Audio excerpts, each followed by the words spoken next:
সুবহানাহু ওয়া তাআলার দরবারে লাখো কোটি শুকর ও সুজুদ আদায় করে নিচ্ছি যে আল্লাহ সুবহানাহু ওয়া তাআলা আমাদেরকে এই শীতের মৌসুমে অত্যন্ত শীতের ভিতরেও পবিত্র জুমার সালাত আদায় করার জন্যে আল্লাহ তাআলা আমাদেরকে মহব্বত করে ভালোবেসে তারই গড়ে আগে ভাগে আসার এবং সামনের কাতারের মেহরাবের কাছাকাছি বসার তৌফিক দান করেছেন। এজন্য আমরা সকলেই শুকরাতান করে নিচ্ছি আলহামদুলিল্লাহ।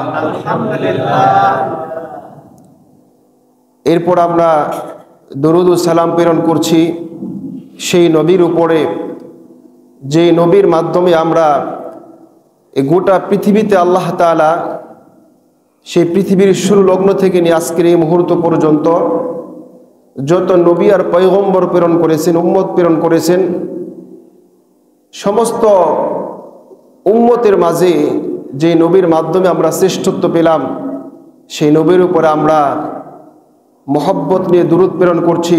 সকলেই পড়ি সাল্লাল্লাহু আলাইহি ওয়াসাল্লাম। আল্লাহ পাক রব্বুল আলামিন নবী পাক সাল্লাল্লাহু আলাইহি ওয়াসাল্লামকে এতটাই মহব্বত আর ভালোবাসতেন, যখন পবিত্র কুরআনুল কারীম নবী করিম সাল্লাল্লাহু আলাইহি ওয়াসাল্লামের উপরে নাজিল হওয়া শুরু হয়, কুরআনুল কারীমের সর্বপ্রথম কোন অংশটুকু নবীজির উপরে নাজিল হয়েছে আপনারা কি বলতে পারবেন?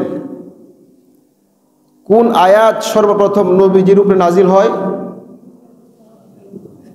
সূরাতুল আলাকের প্রথম 5 আয়াত, ইকরা বিসমি রাব্বিকাল্লাযী খলাক, এখান থেকে নিয়ে 5 নম্বর আয়াত পর্যন্ত সর্বপ্রথম নবীজির উপর নাজিল হয়। এখানকার ঘটনা বলার মাকসাদ না, উদ্দেশ্য হচ্ছে যখন আয়াতের নাজিল হয় নবীজি এটা মুখস্থ করার জন্য খুব তাড়াতাড়ি করতেছিলেন। জিবরাইল আমিন আলাইহিস সালাতু ওয়াস সালাম যখন বলতেছিলেন তিনি তাড়াতাড়ি মুখস্থ করার জন্য মুখ নাড়াইতেছিলেন। আল্লাহ পাক লক্ষ্য করলেন যে আবার নবীর জন্য কষ্ট হচ্ছে, এজন্য আল্লাহ পাক রব্বুল আলামিন বলে দিলেন লা তুহাররিক বিহি লিসানাকা লিতাআজালা বিহি, যে লা তুহাররিক, যে নবী এত তাড়াহুড়া করো না, লিসানাকা জিহ্বাকে তাড়াতাড়ি ঘুরায়ও না, লা তুহাররিক বিহি লিসানাকা লিতাআজালা বিহি ইন্না আলাইনা জামআহু ওয়া কুরআনা, আমার কর্তব্য জামআহু ওয়া কুরআন, এই কোরআনকে তোমার ভিতরে জমিয়ে দেওয়ার কর্তব্য এটা আমার। সুবহানাল্লাহ। আসলে আল্লাহ পাক রব্বুল আলামিন আমাদের নবীকে অনেক মুহাব্বত ভালোবাসতেন, কিন্তু আজকে বর্তমান জামানায় বড় দুঃখ আর আফসোস হয়, অনেক মানুষ আমরা এই নবীর সুন্নত অহরহর আমরা ত্যাগ করতেছি। নবীজির অনেক ক্ষেত্রে নবীজির বদনাম করা হয় এলাকার ভিতরে, রাষ্ট্রের ভিতরে, সেই সময় আমাদের গায়ে ততটা ব্যথা লাগে না যতটা ব্যথা লাগে আমার নেত্রীর পক্ষে, নেত্রীর বিরুদ্ধে কথা বললে, আমার নেতার বিরুদ্ধে কথা বললে, ঠিক কিনা? এর মানে কি আমি আপনি নেতাকে যতটুকু ভালোবাসি এর চাইতে বেশি আমি রসুলকে ভালোবাসতে পারি নাই, মানে এর চাইতে আমি রসুলকে কম ভালোবাসি। কিন্তু আমার আল্লাহ তাআলা রসুলকে কতটা মুহাব্বত করতেন, আর ওই রসুলের মাধ্যমেই আল্লাহ তাআলা আমাদেরকে গোটা পৃথিবীর সমস্ত উম্মতের মাঝে শ্রেষ্ঠত্ব দান করেছেন। সুবহানাল্লাহ। সম্মানিত হাজরিন, আমাদের আলোচনার বিষয় ছিল লা ইলাহা ইল্লাল্লাহু মুহাম্মাদুর রাসূলুল্লাহ। আমরা এই কালিমা সম্পর্কে গত জুমায় এর ফজিলত সম্পর্কে কিছু আলোচনা করেছিলাম। আজকের জুমার আলোচনা ছিল যে লা ইলাহা ইল্লাল্লাহু মুহাম্মাদুর রাসূলুল্লাহ কালিমার 2টা অংশ, লা ইলাহা ইল্লাল্লাহ আরেকটা মুহাম্মাদুর রাসূলুল্লাহ। এই 2টা শব্দকে, 2টা বাক্যকে একত্রিতভাবে বলা যাবে কি যাবে না?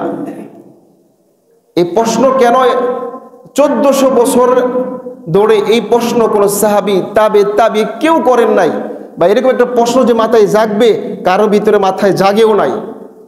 কিন্তু এখনকার জামানায় এসে কিছু মানুষের ভিতরে আসলে যাদের মানসিক সমস্যা, এদের ভিতরেই এই দিনে প্রশ্ন জাগে যে লা ইলাহা ইল্লাল্লাহ মুহাম্মাদুর রাসূলুল্লাহ এই 2টা শব্দকে একত্রিত বলা যাবে কি যাবে না? এমনকি এক শ্রেণীর মানুষ তারা তো বলে থাকে লা ইলাহা ইল্লাল্লাহ মুহাম্মাদুর রাসূলুল্লাহ, দুইটাকে যদি একত্রিত বলি তাহলে শিরিক হয়ে যায়, নাউযুবিল্লাহ। এই কালিমা পড়লেও মানুষ মুশরিক হয়ে যায়, এই কালিমা পড়ে মানুষ মুসলমান হয়। কিন্তু এখনকার জামানায় এক শ্রেণীর মানুষ তারা বক্তৃতা দিয়ে থাকেন এই কালিমা পড়লেও মুশরিক হয়ে যায়, নাউযুবিল্লাহ। এখন আসুন এই কালিমার দুইটা পাঠ একত্রিতভাবে হাদিস কোরআনে আছে কি নাই এ সম্পর্কে আজকে দলিল দিব ইনশাআল্লাহ। এক নম্বর কথা হচ্ছে, আল্লাহ তাআলা এই উম্মতের জন্যে রসুলের মাধ্যমে দুইটা জিনিস আমাদের মাঝে রেখে গিয়েছেন। কি কি জিনিস? এক নম্বর আল্লাহ তাআলার কোরআন, আরেকটা রসুলের সুন্নাহ, হাদিস নয়, রসুলের সুন্নাহ। কারণ গত জমা হয়তো কিছু বলেছেন হাদিস আর সুন্নাহ এক নয়। রসুলের যত কথা বলে গিয়েছে, করে গিয়েছে, সমস্ত বিষয় হাদিস। আর সুন্নাহ কাকে বলা হয়? উম্মতের জন্য যেটা অনুসরণীয়, অনুকরণীয়, সেটা হচ্ছে সুন্নাহ। অতএব সুন্নাহ আর কোরআন এটা আমাদের অনুসরণীয়, অনুকরণীয়। এক নম্বর কোরআন। আসুন আমরা দেখি পবিত্র কোরআনুল কারিমে লা ইলাহা ইল্লাল্লাহ মুহাম্মাদুর রাসূলুল্লাহ আছে কি নাই। এক নাম্বার, পবিত্র কোরআনুল কারিমে 26 নম্বর পারা 8 নম্বর পৃষ্ঠা সূরা মুহাম্মাদের 19 নম্বর আয়াতের শুরুতে আল্লাহ তাআলা বলেন ফা'লাম আন্নাহু লা ইলাহা ইল্লাল্লাহ। তাহলে আমরা এই আয়াতের ভিতরে কি পাইলাম? লা ইলাহা ইল্লাল্লাহ। এখানে কিন্তু মুহাম্মাদুর রাসূলুল্লাহ একসাথে নাই। তাহলে মুহাম্মাদুর রাসূলুল্লাহ কোথায় আছে? এই পবিত্র কোরআনুল কারীমেরই 26 নম্বর পারা 14 নম্বর পৃষ্ঠা সূরাতুল ফাতহের সর্বশেষ আয়াত 29 নম্বর আয়াতে আল্লাহ তাআলা বলেন মুহাম্মাদুর রাসূলুল্লাহ সাল্লাল্লাহু আলাইহি সাল্লাম। তাহলে লা ইলাহা ইল্লাল্লাহ মুহাম্মাদুর রাসূলুল্লাহ দুইটা শব্দ আমরা কোরআনে পাইছি কি পাই নাই? কিন্তু একত্রিত নাই। কোরআনুল কারীমে দুইটা শব্দ একত্রিত নাই, পুরা কালেমা একত্রিত নাই। হ্যাঁ, কোরআনে নাই। তাহলে কোরআন না পাইলে আমাদের কোথায় খুঁজতে হবে? কোথায়? রাসূলের হাদিস, সুন্নাহ আমাদের খুঁজতে হবে। আসলে আমরা হাদিসে খুঁজি যে আসলে হাদিস আছে না নাই। কারণ যেহেতু কোরআনে নাই, এখন আমরা হাদিসের বাধ্যতামূলক যেতে হবে। হাদিসের ইমামে আজম ইমাম আবু হানিফা রাহমাতুল্লাহ আলাইহি আল আহাদিসুস সাবআ মিনার রাসাইলিস সালাসা মিনার রাসাইলিস সালাসিস হাদিসিয়া, এই কিতাবের 170 নম্বর পৃষ্ঠায় ইমামে আজম ইমাম আবু হানিফা রাহমাতুল্লাহ আলাইহি তিনি বলেন লাকিতু সাবআতাম মিন আসহাবিন নবী সাল্লাল্লাহু আলাইহি ওয়াসাল্লাম, আমি রাসূলের 7 জন সাহাবীকে সরাসরি দেখেছি। সুবহানাল্লাহ। কয়জন? 7 জন সাহাবী সরাসরি দেখেছি।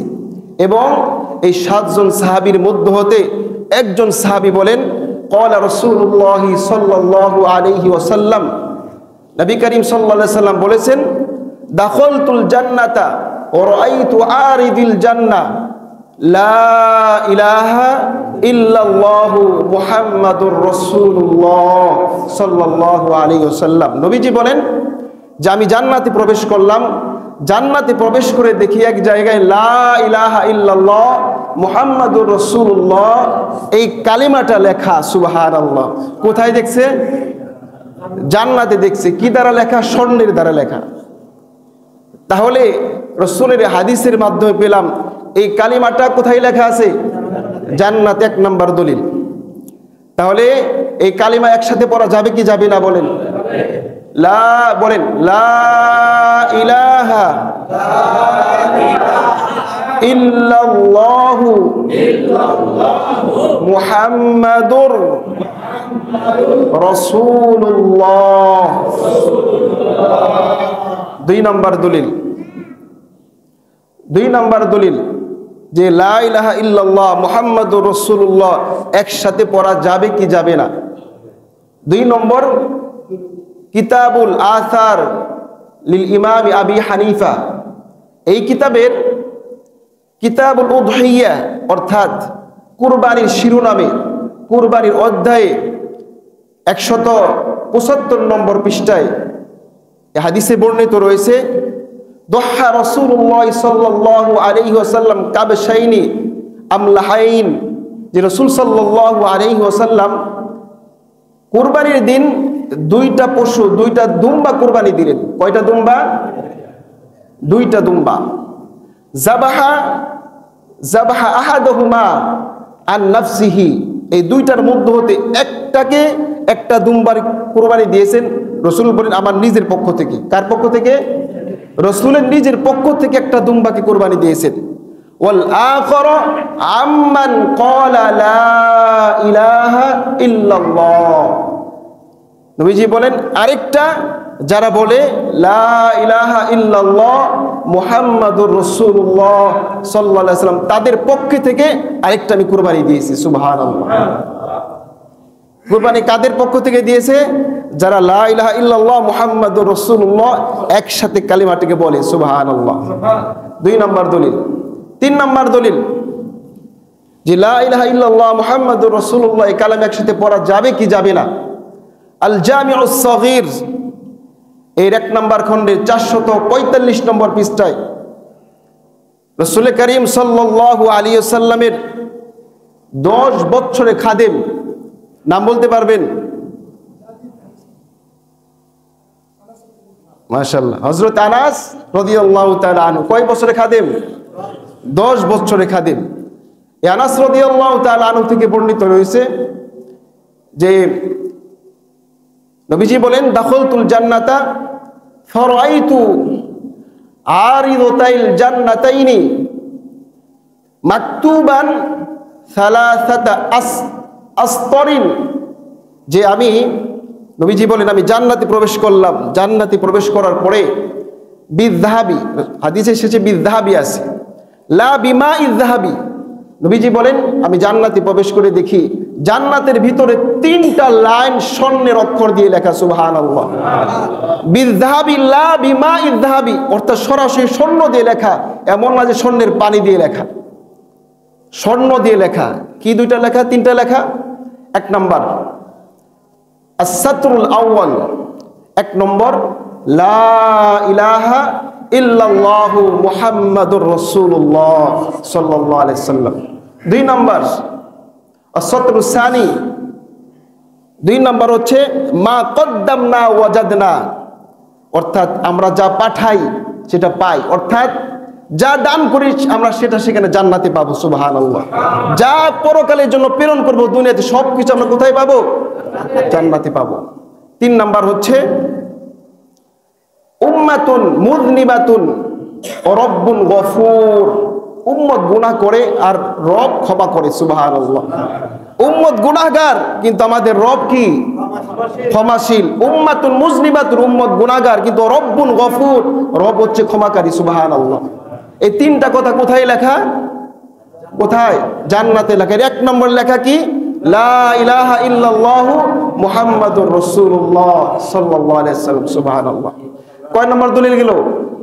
3টা। 4 নম্বর দলিল আল মুস্তাদরাক লিল হাকিম এর 3 নম্বর খণ্ডের 121 নম্বর পৃষ্ঠায় হযরতে আবু যর রাদিয়াল্লাহু তাআলা আনহু থেকে বর্ণিত যে রাসূল করিম সাল্লাল্লাহু আলাইহি ওয়াসাল্লাম মক্কার কাফেরদের অত্যাচারে 3 দিন পাহাড়ে তিনি লুকিয়েছিলেন। আর এই সময় মক্কার মানুষদের ভিতরে রাসূল যে কালিমার দিকে দাওয়াত দেয়, বিভিন্ন মানুষের কাছে আস্তে আস্তে গোপনে গোপনে প্রকাশ্যে প্রকাশ্যে কালিমার দাওয়াত পৌঁছে যায়। এই কালিমার দাওয়াতটা হযরত আবু যর রাদিয়াল্লাহু তাআলা আনহুর কাছে পৌঁছে যায়। যেহেতু তিনি অনেক চালাক প্রকৃতির মানুষ ছিলেন আবু যর রাদিয়াল্লাহু তাআলা আনহু, তিনি চিন্তা করলেন আমি যে কালিমা গ্রহণ করব আমার তো যাচাই বাছাই করার দরকার আছে। এই জন্য প্রথমেই তিনি তার চাচতো ভাইকে পাঠিয়ে দিলেন। কিন্তু চাচতো ভাই যেই রিপোর্ট নিয়ে দিল, এতে করে আবু যর রাদিয়াল্লাহু তাআলা আনহু তিনি সন্তুষ্ট হতে পারলেন না, বললেন না আমাকে যেতে হবে। এজন্য আবু যর রাদিয়াল্লাহু তাআলা আনহু তিনি গেলেন মক্কায়। কোথায় গেলেন? মক্কায় চলে গেলেন। ইনতালাকা আবু যাররিন ওয়া ইবনু আম্মি আবিহি, অর্থাৎ আবু যর রাদিয়াল্লাহু তাআলা আনহু এবং তার চাচতো ভাই একসাথে 2 জনে গেলেন রাসূল করিম সাল্লাল্লাহু আলাইহি ওয়াসাল্লামকে সন্ধান করার জন্য। এরপরে আবু যর রাদিয়াল্লাহু তাআলা আনহু বলেন, ইয়াতলুবু রাসূলুল্লাহ সাল্লাল্লাহু আলাইহি ওয়াসাল্লাম, যে আমরা রাসূলকে অনুসন্ধান করতে লাগলাম, খুঁজতে লাগলাম। এক পর্যায়ে আমরা পেয়ে গেলাম।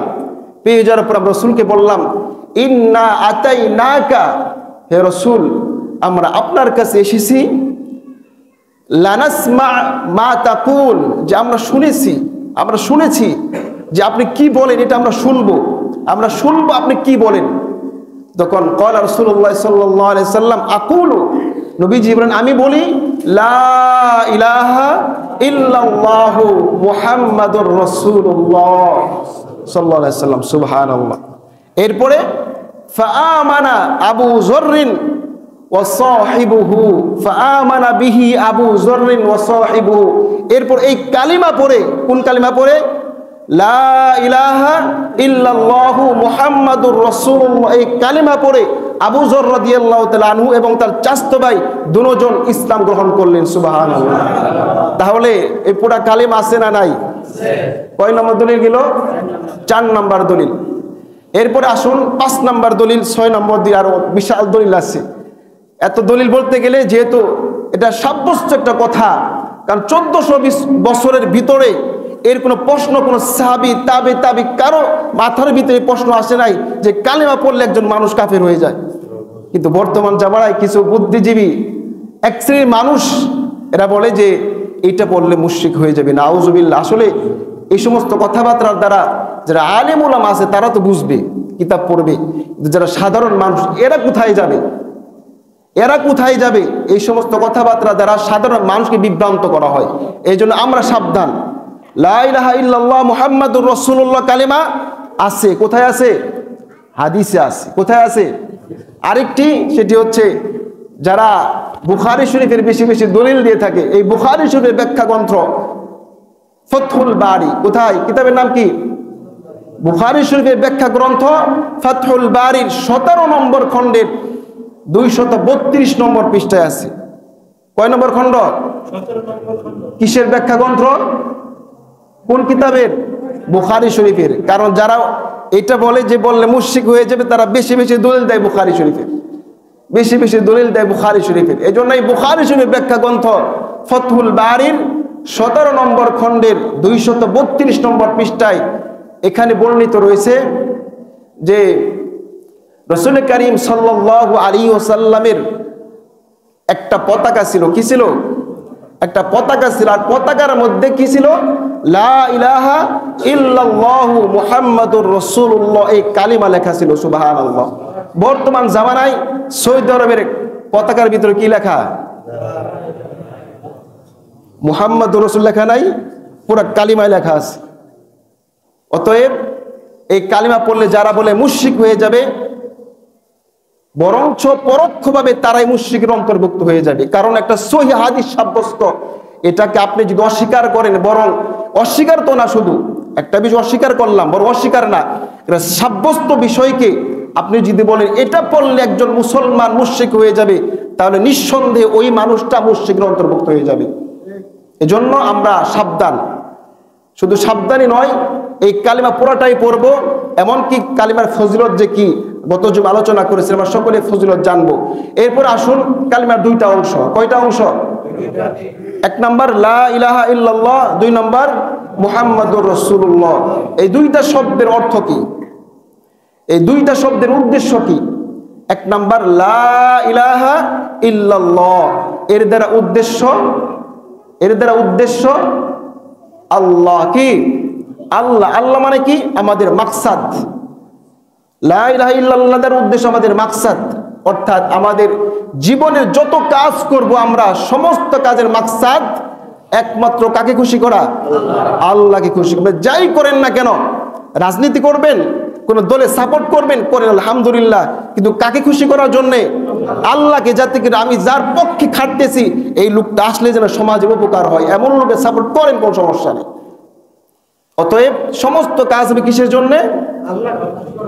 অর্থাৎ কালিমা এতটুকু লা ইলাহা ইল্লাল্লাহ দ্বারা উদ্দেশ্য আল্লাহকে সন্তুষ্ট করা। 2 নম্বর মুহাম্মাদুর রাসূলুল্লাহ, এর দ্বারা উদ্দেশ্য রাসূলের ইত্তিবা, আদর্শ। কি? রাসূলের আদর্শ। আপনি যত কাজ করেন সমস্ত কাজের ভিতরে রাসূলের আদর্শ থাকতে হবে। কি? আপনি রসুলের আদর্শ ছাড়া কখনোই আপনি বুজুর্গ হতে পারবেন না। কারণ রসুলের আদর্শ কেমন, আপনি দুতলা তিনতলা যদি উঠেন ওঠার চেষ্টা করে, আপনি কি লাগবে? আপনি কি লাফ দিয়ে দোতলা উঠতে পারবেন? কি করতে হবে? সিঁড়ি লাগবে। তো রসুল পর্যন্ত, আল্লাহ পর্যন্ত পৌঁছতে হলে আমাদেরকে এই রসুলের আদর্শের মাধ্যমে আমাদেরকে আল্লাহ পর্যন্ত পৌঁছতে হবে। এই জন্য কোনো মানুষ, কোনো বুজুর্গ আল্লাহওয়ালা, তার ভিতরে যদি কোনো সুন্নত ছুটে যায় বা সুন্নত তার ভিতরে নাই, কিন্তু সমাজে প্রচলিত সে বড় বুজুর্গ, আসলে কি সে বুজুর্গ? কিন্তু কোনো মানুষের ভিতরে, একজন মানুষের ভিতরে সমাজে সে ফেমাস না যে লোকটা অনেক ভালো, বড় বুজুর্গ, কিন্তু লোকটার ভিতরে রসুলের সমস্ত সুন্নত আছে, ফেমাস হোক বা না হোক, আসলে ওই লোকটা আল্লাহ তাআলার শ্রেষ্ঠ বুজুর্গ। এই জন্য আমরা সমস্ত কাজগুলো করব প্রথমে আল্লাহ তাআলার সন্তুষ্টির জন্য, 2 নম্বর রসুলের আদর্শের ভিতরে করার চেষ্টা করব।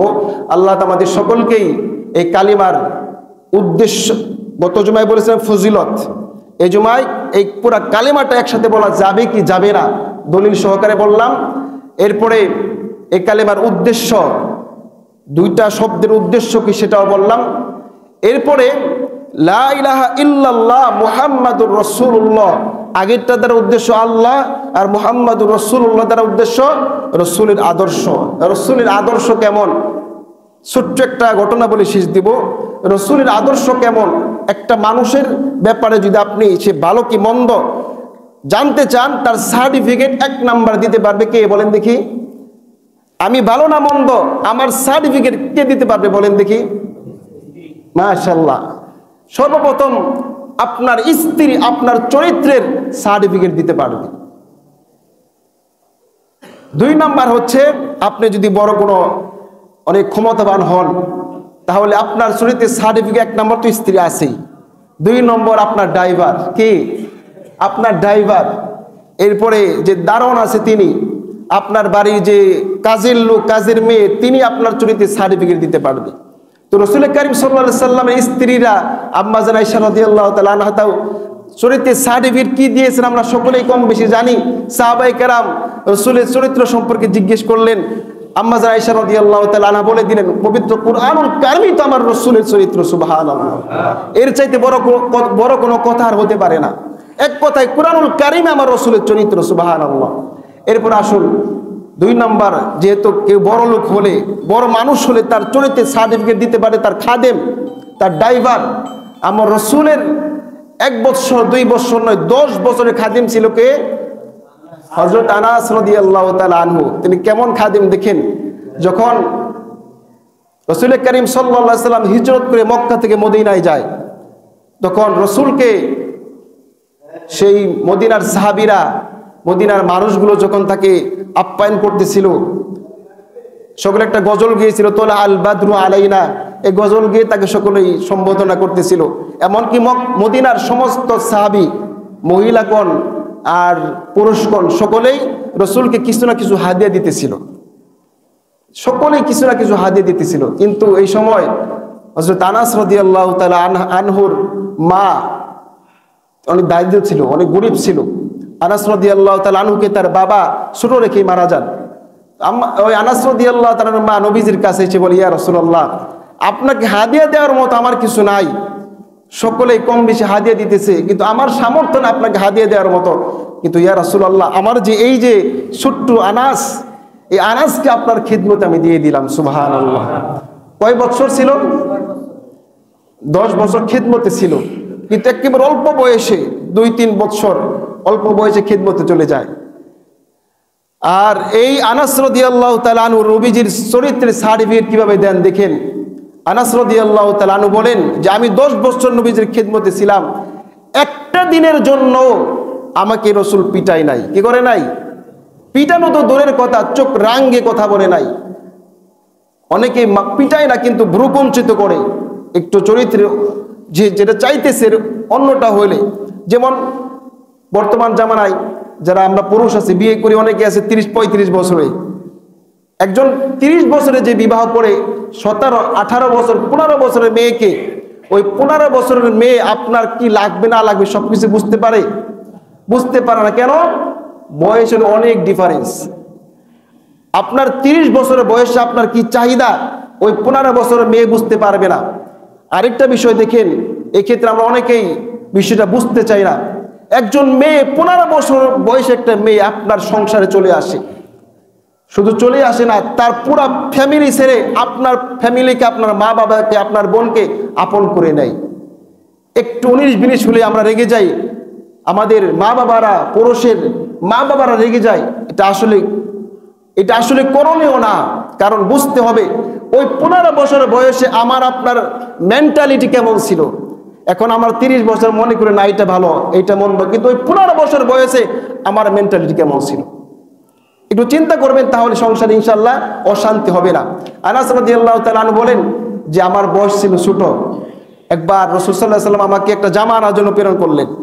আমি রাস্তায় বের হয়ে দেখতেছি মদিনার গলিতে ছোট ছোট বালকরা তারা কুতকুত খেলাইতেছিল। কি ওই খেলার কি দিয়ে যেন কুতকুত খেলাইতেছিল। তো যেহেতু আমার বয়স ছোট, আমিও দেখতেছিলাম। দেখতে দেখতে আমি নবীজি আমাকে জামা আনাইতে বলছে, আমি এটা ভুলে গিয়েছি। অনেকক্ষণ দেরি হওয়ার পরে রাসূল কারীম সাল্লাল্লাহু আলাইহি ওয়াসাল্লাম তিনি আবার একাই বের হয়ে গেলেন জামা আনার জন্য। তো রাসূল যখন বের হলেন, বের হয়ে দেখে আমি খেলা দেখতেছি। তো রাসূল আমাকে কিচ্ছু বললেন না, বরং রাসূল আমার সাথে এই বালকদের খেলা দেখতেছিল। সুবহানাল্লাহ। তো আনাস রাদিয়াল্লাহু তাআলা বলেন কিছুক্ষণ পর আমার চোখটা নবীজির দিকে চলে গেল। নবীজি যখন আমার দিকে তাকাইছে, নবীজি কোন ধমক দেয় না, কিচ্ছু বলে নাই, বলে আমার দিকে তাকিয়ে মুস্কি হাসি দিছে। কি দিছে? মুস্কি হাসি দিছে। আনাস রাদিয়াল্লাহু তাআলা আনহু বলেন ওই দিনের মুস্কি হাসি আমার গোটা জিন্দেগির আমার সংশোধন করে দিয়েছে। সুবহানাল্লাহ। এর মানে কি বোঝা যায় দেখেন, শুধু পিটিয়েই নয়, মমতা দিয়ে, ভালোবেসে, হাসি দিয়েও মানুষকে পরিবর্তন করা যায় না? রাসূল আমাদেরকে আদর্শ শিক্ষা দিয়েছেন।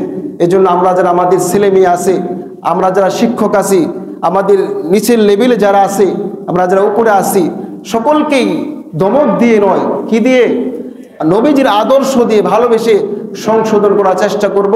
আল্লাহ আমাদের সকলকেই আজকের আলোচনা, অর্থাৎ কত জমা আজকের আলোচনা পবিত্র এই কালিমা তৈয়িবার ফজিলত এবার মহত্ব, এই বরত্ব বুঝে আমাদেরকে সহি শুদ্ধভাবে কালিমা তৈয়িবার বেশি বেশি জিকির করা তৌফিক দান করুন সকলে বলে আমিন। যারা সুন্নত করেন না 4 রাকাত সুন্নত করে নেন।